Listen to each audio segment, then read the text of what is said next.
If you, it's your preference. I was waiting for a reply from Jim, but we can always, anybody shows up after, I guess we can get them up to speed. We won't get started. It's your call.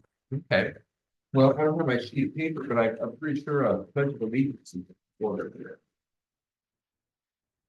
Or do we have to do a roll call? I'm sorry. See? They are instructions like this. Oh, thank you.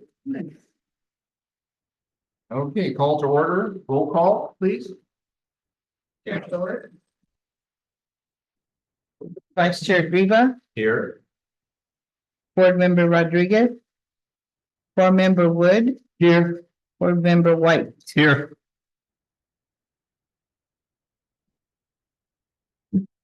Okay, let's do the pledge of allegiance. Pledge allegiance to the flag of the United States of America, to the republic for which it stands, one nation, under God, indivisible, with liberty and justice for all.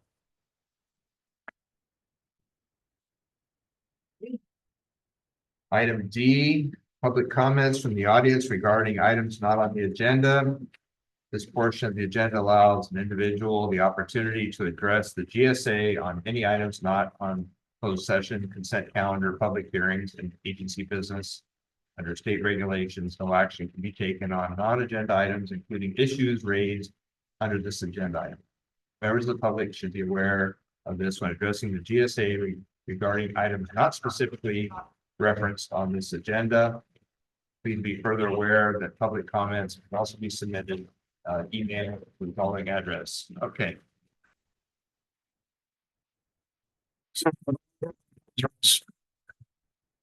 Okay, very good. Item E, consent calendar. All matters listed under the consent calendar are considered routine and may be approved by one action of the agency unless a request for removal for discussion or explanation is received prior to the time the agency votes on the motion to adopt. E1, adoption of minutes of the June 25th, 2024 Royce Lakewood GSA. Move to approve. Second. All in favor? Aye. Aye. Opposed? Agency business, F1, receive Salinas Valley Deep Aquifer Study presentation and provide staff direction. Staff report. I'm okay, Mr. Chairman. I don't know. It was a presentation showing screen. Excuse me. This presentation has been provided to the board of directors of our resource agency and others. It outlines some of the findings of the deep aquifer study done by Montgomery and Associates on behalf of quite a few folks, but essentially under the umbrella of the Salinas Valley Basin GSA's overall authority. So give me a moment here. I'm going to share my screen.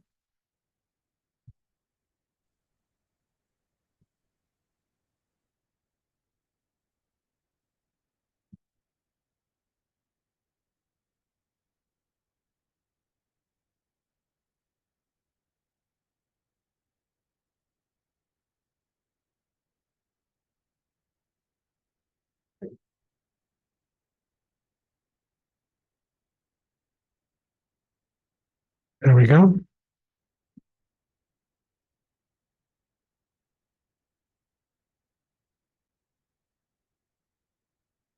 As I mentioned, this is the Salinas Deep Aquifer Study. I think a number of us will look a little bit in the past and think about the deep aquifer, kind of a body of water, principally in the northern portion of the Salinas groundwater basin. Some folks called it, 1,200 foot aquifer or whatever, but it's a body of water underneath the aquitard that makes the bottom of the 400 foot aquifer. It's fairly deep in some areas, and as Montgomery Associates looked at it and they looked through the rest of the valley, I think they kind of expanded our understanding. They looked about the connections to the east side basin, looked further into the valley and talked about, what we'll see here is the southeastern section of a body of water that lies beneath an aquitard that is, 400 feet plus. They used a lot of the aerial electromagnetic devices, made many cross sections to be able to give us an understanding where that aquitard is. So there's, a number of different contributions, water budgets, guidance, management studies, findings. The whole idea is that this is really kind of the first in-depth look at that body of water, and I think it has expanded our understanding. It's not exhaustive, but it's a really good first cut at trying to put together some data to help us better understand and potentially manage that body of water. And our study preparers talked about the need to better understand management. You can see on the left of the bar chart how pumping has increased over time. And it's, some concern, because you'll see later in the presentation, recharge is not a well understood mechanism for these deep aquifers. The study found that there's no surface recharge, which translates into then recharge is either going to come in from adjacent basins or vertically through the aquitard. So that's a bit of a concern if you think about it, because it's not a body of water that gets real ample, easy to access recharge. The study focused on a number of questions. How should the deep aquifers be defined? What I mentioned, I think this study has kind of expanded our look at this body of water, this groundwater basin below the groundwater basin in the northern portion, as well as some of the middle part of the forebay, and certainly in the most of the bulk of the pressure 180. How does it receive inflows? Like I said, it doesn't get surface recharge directly, so it's going to be reliant upon water percolating through aquitards or moving in horizontally. And then, what principles should guide management? I think that's an excellent question. I'm not sure if they got all the way there. I still think there's a lot of work to be done. We use a lot of geophysics. Like I said, we use a lot of the aerial electromagnetic reconnaissance. They did some water chemistry. They did some aquifer testing, isotope analysis, better to help us better understand what water that we're talking about. I mean, is it distinct and different from other bodies of water, other aquifers? So they developed what they consider to be a robust definition. It's largely based upon having this continuous clay layer somewhere below the 400-foot aquifer. In the southeastern region, that's the area that makes up kind of the lower portion of the pressure 180 and the upper portion of the forebay, the portion of the forebay. There's very few wells, maybe two. So it's a little bit difficult to really analyze or evaluate given the amount of information that's available.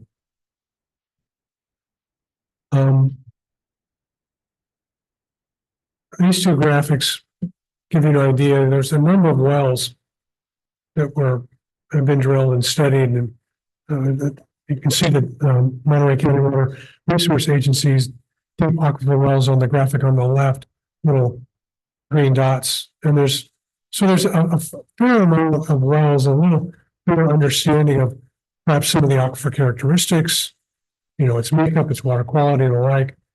If you look at the diagram on the right, that area that is, I guess it's makes up the lower portion of the pressure 180 and the upper portion of the forebay, and they call it the southeastern region. There's not a lot of wells drilled in, and a lot of information. Most of the information that we've got thus far comes from the aerial electromagnetic cross sections to give us an idea of where the clay lens is. We can pretty well though determine that because the alluvial fans that have come off the gabalands on the east side make up a different kind of geologic formation. It's not really consistent all the way across the valley. It's more, as you can see in this diagram, I guess it's the southern section of the Salinas Valley as far as it extends. And for us, in the Arroyo Seco Cone management area, the most important element is that little cross-hatched section on the southeastern portion in the diagram on the right. That's the area that would be in the Arroyo Seco Cone management area. There's really a lack of aquitard. The AEM cross sections show that it just kind of discontinued. That's largely likely due to the influence of the Arroyo Seco River and its alluvial fans over time, changes the geology there, but there's just not that deep aquitard that has defined these deep aquifers present in the area that would make up our Arroyo Seco Cone management area. I think it's an important distinction, so I wanted to make sure you guys saw that. As I mentioned, they used the AEM method to map the aquitard. They cut a number of cross sections across the valley and use it extensively. And you know, it's a reasonably good tool. It gives them a reasonably good understanding that there is a clay lens across there, you know, below 400 feet. I don't know how, there's very few wells in there to tell us what kind of structure we have in the southeastern region. But it's nonetheless, it's a reasonable utilization of the tool to define the aquifer.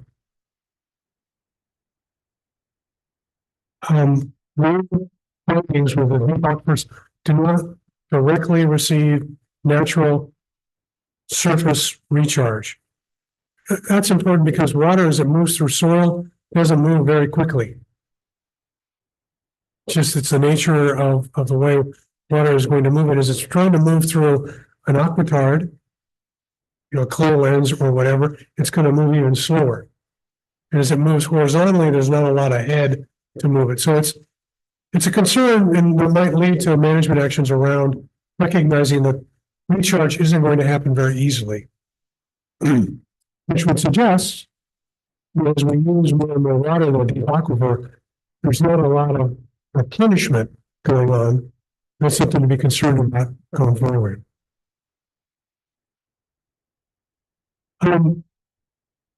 This diagram, I mentioned the southeastern region before I got here, but it gives you an idea of where its extents lie relative to the groundwater basin.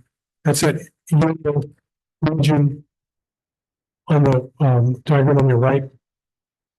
And it makes up the lower portion of the pressure 180 and the area that extends into the forebank. It stops short of the Arroyo Seco Cone management area and really the Arroyo Seco alluvial fan that comes off the river.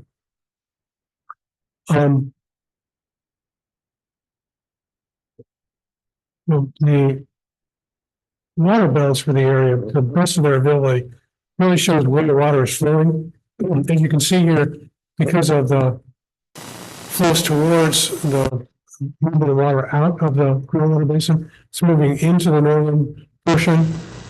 There's likely to be water moving out in the southeastern region, more towards the east side, because again, lower levels of water in that general direction. The water balance is a little bit suspect because we really don't have good data on what's happening in that southeastern region. Here's just a quick graphic of how water is being used over time. How we've increased the amount and decreased that elevation of groundwater in that northern region. In the seaside region, it's not nearly as pronounced, but it's still there. And then it really didn't have any indication of the southeastern region because there's not a lot of pumping out of there.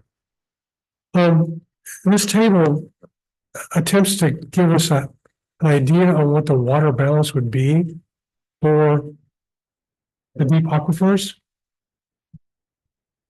I draw your attention to the little note at the bottom on the right. That southwestern region, the model doesn't really have high confidence levels because there's just not enough data to be able to support really understanding what's happening in that body of water. So the water balance has got a high level of uncertainty. In the northern region, there's quite a bit of pumping. 13,000 acre feet. There's some injection in the seaside portion of it. But for us here in the Arroyo Seco co-management area, there's not a lot of, I guess, I would say there's not a lot of management to be done. It's something for us to be concerned about, certainly, as there's not a whole lot that we can really pinpoint as to what's happening in that southeastern region. I want to say west, I apologize. I'm thinking about it in terms of, the valley proper. Here's a, this indication of the wells that were used.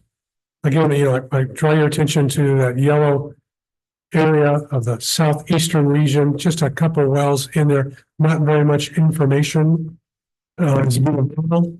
So an extraction in the northern portion, you can see how it's continued to increase on the left in the bar charts. The deep aquifer wells, certainly there's been more than drilled, more than being used.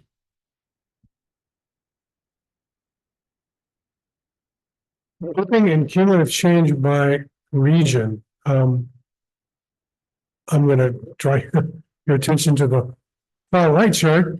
That gives us the indication of what's being used in the southeastern region. Not very much. So I mentioned there's not very many wells in that area. Most of the pumping in these deep aquifers is in that area that I would have traditionally called the deep aquifer, more towards the coast. This is a pretty good indication. In the seaside, yes, that's part of that aquifer, but by and large, the majority of the pumping is happening in that area that we traditionally would call the deep aquifer.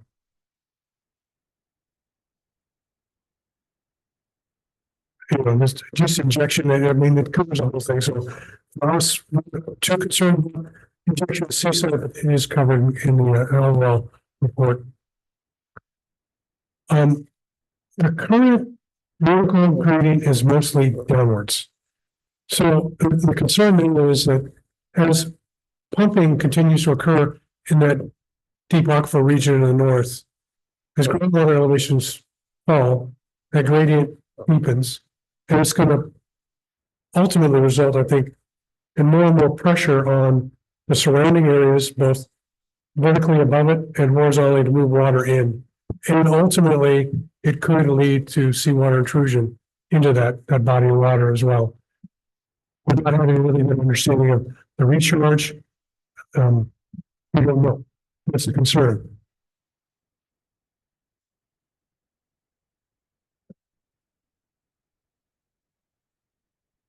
Certainly, you've got seawater intruded aquifers over the top of the deep aquifer in the north.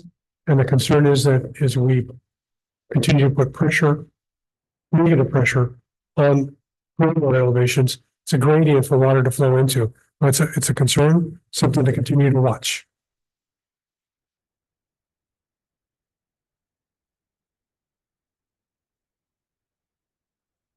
There's potential for some subsidence. I don't think there's been a lot observed. We don't have the same sort of clay structure as the San Joaquin Valley in the Corcoran clay. So,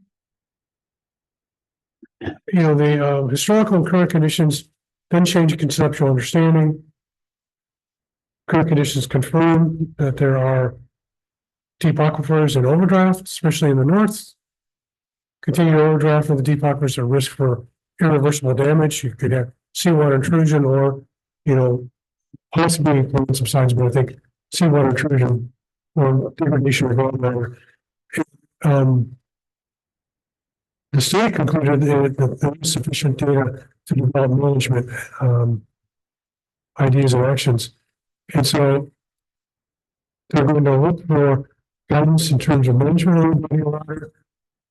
You know, there certainly is a regulatory context for the Solution Basin GSA to assert their authorities. There's a lot of folks paying attention to it, not all of them. Findings in the state, a lot of concern about how best to manage that body of water. That's something that's going to be continued for the next few years, I'm sure.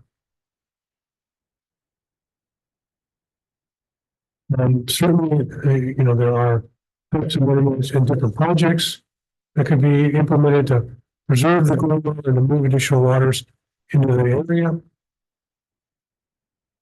So like I was saying, you know, that in the southeastern region, gosh, I'm just hung up on that. There's really a lack of wells in there, so we don't have, you know, much of a story to tell you. But they are connected hydrologically. We're going to have to make sure we understand or better understand those connections and how to best manage all of those areas of uncertainty. We've talked about the fact that the cycle is different. And the same sort of clay to be able to separate the bodies of water. Areas of additional concern would be in Seaside, in the Langley area, and out by Moss Landing.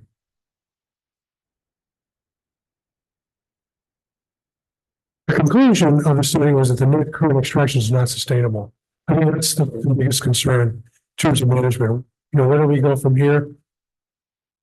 That's ultimately, you know, we'll need to land somewhere on a net reduction of water being extracted from that area.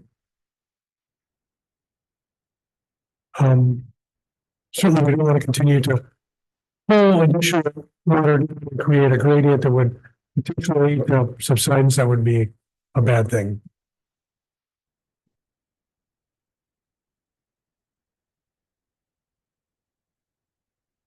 We can talk about the principles, but what I wanted really to do was to bring this study to you so that you knew about it, you're aware of its conclusions, that you're aware that this deep aquifer doesn't extend into the Arroyo Seco code management area. But as we go forward and talk about different management strategies, what's concerning to me is we don't have much data even to really wrestle with in the southeastern region. And, you know, ultimately there's going to be costs that are going to be incurred, and we need to be mindful of those costs. We need to be mindful of how your GSA works with the Solution Basin GSA in terms of managing this body of water. I don't, you know, want to let the board know that I do have Gus Yates. He's been on the call here. If you have any questions of him or I, we'd be happy to answer anything. But that is the presentation, and I wanted you to have an opportunity to see it. We could talk about it, and I thank you for allowing me to present it. I don't want to be the best presenter because I didn't put the thing together, but I brought it to you in case we have an opportunity to talk. I think it was an A- effort on your part, Kurt. Don't sell yourself short. You did a great job with that. Great job. So should we go to public comments first, and then it comes back to us, or what would you like us to do? Hey, it's up to you. You want to do? Yeah, you looks like you have something you wanted to say. I just want, I guess, a point of clarification. The slides, you get a couple of slides that had the areas of uncertainty. One was out in the middle of the bay. One was down here by Arroyo Seco, and then like the north part of. But since there's not really an understanding of how the ocean sediments are going to potentially lead to seawater intrusion into the deep upper. That's where the ones are out there in the ocean, right? Oh, okay. I just don't know. Okay, so I guess I'm more concerned about the ones that are closer to here. No, the ones closer to here, because there's no aquitard, it doesn't really fit into the deep aquifers framework. Okay, so then why is it identified at all? If there's Okay. no deep aquifer, Yeah, this is a deep aquifer study. okay. So one of the design outcomes was to define them. So what they've done is they've defined kind of the lower southern reach into the Orosico Cone area that clearly breaks up. So it stops about there. That's the important takeaway. That's why it's an area of uncertainty. There's deep sands and gravels there, but there's no aquitard that would define the deep aquifer. Okay, so then if you go to the slide that talked about the extractions from the deep aquifer, you've got the ones from the southeastern region being very small. Is that above that hatched area? Is that what we're thinking? Yes. Okay. And I'm saying that to us. So extractions are really, really small. Right. Because there's simply ample soil above that aquitard, which is simply to use. Right.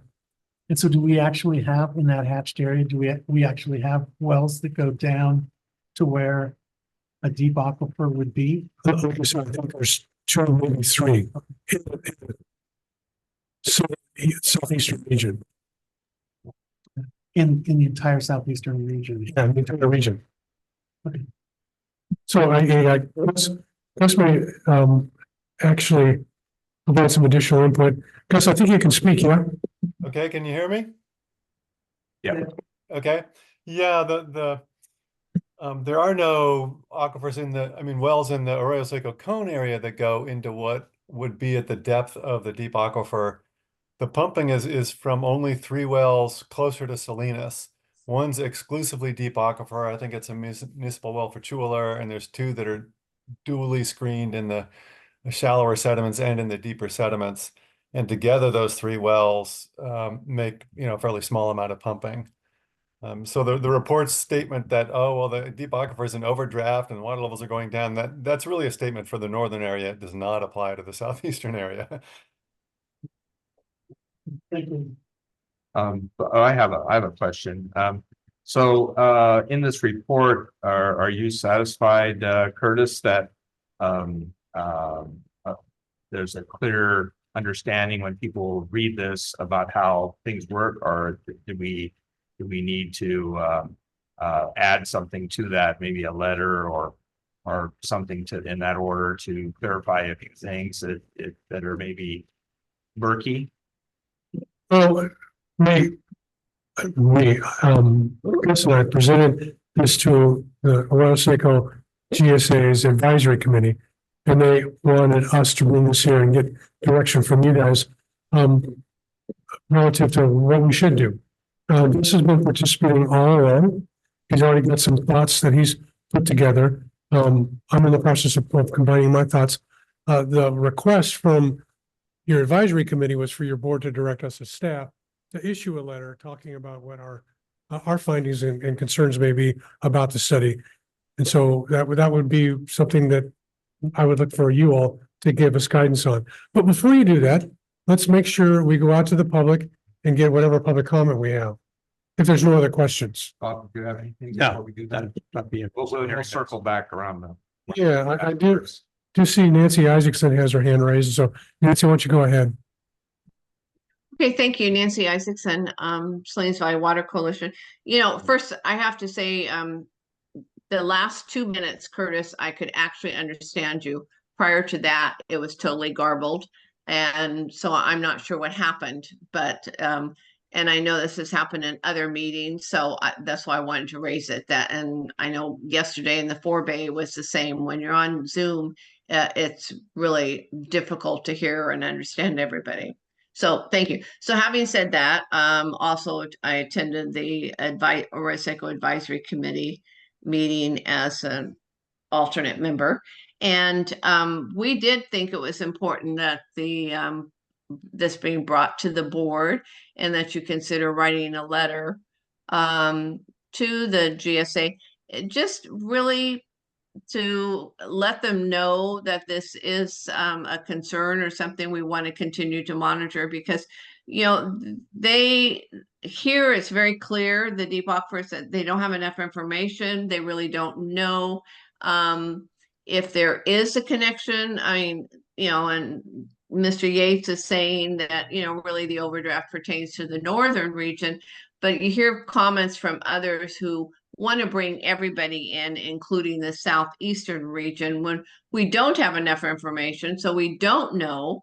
And those are two important distinctions that need to be made in going forward. So I think the committee, I think, thought it was important that it come to this board, and you consider sending a letter really with Gus's and Curtis's input to address some of the issues that you will be following.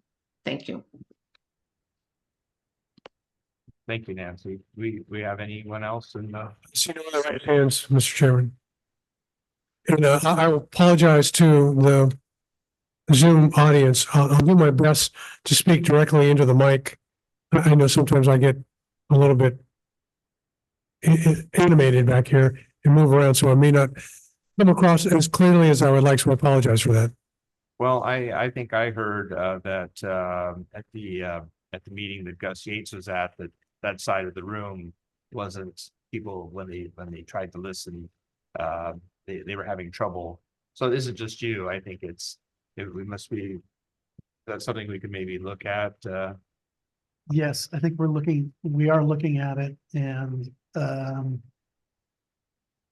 IT people have told me that we do have an issue with volumes, and the system actually, when it gets too loud at certain places, it actually cuts it off. It limits, so it'll actually, for online, it'll cut things off. So we're looking at ways to keep that from happening. And it actually happens, it seems, more when we're talking to each other and like speech level, trying to get across the room. So when it's too loud, it actually. So maybe if we just understand that we're talking right here. Yeah, unfortunately, I try to use my outside voice when I'm presenting, so that could be a problem. But I think I'm still unmuted. Could I make a comment? What I noticed, just my observation here, is that everybody on the dais, the microphones are well, you operate well. You can hear you very well. So I'm just wondering if it has something to do with the microphone that Curtis is using. It's not you moving around, Curtis. It's the place. It's the microphone and the placement. Thank you. Seems that way to me too. So, Mr. Chairman, I'll also open the floor up to Mr. Gus Yates and see if he wants to add anything to the discussion today. Yes, please. Yeah, I'll make one comment about the uncertainty area, the shaded area by the Arroyo Seco cone. What was there is about 5 or 6 airborne electromagnetic resistivity cross-section lines that go through or near the Arroyo Seco cone. And they had mixed results as far as the presence of a confining clay layer was concerned. Some of them showed one and others didn't. And so that's why they put it as a crosshatch pattern, because there wasn't a consistent aquitard the way there was farther to the northwest. And my general feeling about this report is that that actually, thanks to the participation of me and others on the Groundwater Technical Advisory Committee, it improved over time. So some of the statements in early drafts that we thought were really overstepping got toned way down. So the uncertainty regarding water levels and water budget and water quality in the southeastern region is acknowledged in multiple places in the document. So that's good. I'm sort of looking forward in the comments that I'm working with Curtis to what they're going to do next, anticipating that people near the coast will say, oh, well, we have this deep aquifer pipeline that just pulls in water from the recharge area over there by the Arroyo Seco cone, and all of our wells rely on that deep pipeline. And so all you Arroyo Seco pumpers are, keeping our seawater intrusion in the balance. which I don't think is true at all. And to be true, it would have to have a very tight aquitard and a highly transmissive aquifer to even approach that type of condition. I think it's much, much more likely that the aquitard is patchy and leaky in various places, and that over the 30 miles between, Greenfield and Salinas, any effects of pumping in the Arroyo Seco area end up interacting with percolation from the Salinas River and not really having much effect, if any, on deep aquifer water levels near the coast. Given the lack of data in terms of deep wells, it's hard to get data to support that. So you're left with using the model to explore possibilities in a range of aquitard permeabilities and see whether it's even plausible that pumping in the Arroyo Seco could have any effect at all in the coastal area. And I'm not sure at all that it is, but you can test out that sort of scenario with a plausible range of parameters using the model. And that's what we're recommending. Yeah, I think that's my overview. So, Mr. Chairman, back to you. Should we, Would you like Gus and I to put together our thoughts and send them off to the Salinas Valley Basin GSA? well, I think, I'm in agreement to that, but, I think so. I think you need to clarify our position and how we're interpreting the report. So that Yeah, I do think it's important, because as we go down this road, we want to always continue to think about how best to frankly protect the Arroyo Seco Cone Management Area and to make all of our decisions on the best science that we can. And if the science isn't good, then we need to do our due diligence and get it at a level that we're comfortable with. And I just don't think we're there with the southeastern region, especially in and around how it might interact with the Arroyo Seco Cone. well, and I think we've also seen that, if we don't make corrections on documents early on, they sometime people blow the dust off of those reports 10, 20 years from now and read it, and they might read something else into it. So that's very good. So we don't have to vote on that. It's just, So thank you. I think we can take it just as consensus. yeah, clarification, I think, in order. Thank you. very good. So can we go on to the last item then, or item F? Sure. Okay. Receive Arroyo Seco Groundwater Sustainability Agency General Manager Status Report. You know, I don't have a lot, in terms of follow-up or additional information. There was a 4-bay implementation committee meeting here yesterday. Covered a number of topics, probably the most, I don't know if I want to use controversial, but I guess I will, was the idea of looking at additional strategies going forward to do sustainability. There's been a request of the Salinas Valley Basin GSA from the east side to look at a pipeline project running from the reservoirs north. The general consensus I think we got from the implementation committee on the 4-bay was thanks, but no thanks. It's not something that we're really interested in as a, increased strategy. I think the general consensus was in terms of strategies for the 4-bay, we've got maybe the right mix. We can better refine them. Chris Yates did mention at the advisory committee as we go towards developing our next GSP to get a little bit more refined look at some of our triggers, for our minimum thresholds and other action points. I think that's appropriate. But, as long as it continues to rain, we'll be okay. Great. So that's all I really have, Mr. Chairman. Well, that's public comments. Do we have any hands raised? No public comment, Mr. Chairman. Okay, very good. Well, I guess we get to everyone's favorite. item G. Anyway, thank you, Curtis. You're welcome. So I guess we adjourn. All right. Oh, Thank you. Jim likes to do this. He's not here. Wow. That was in his honor, right?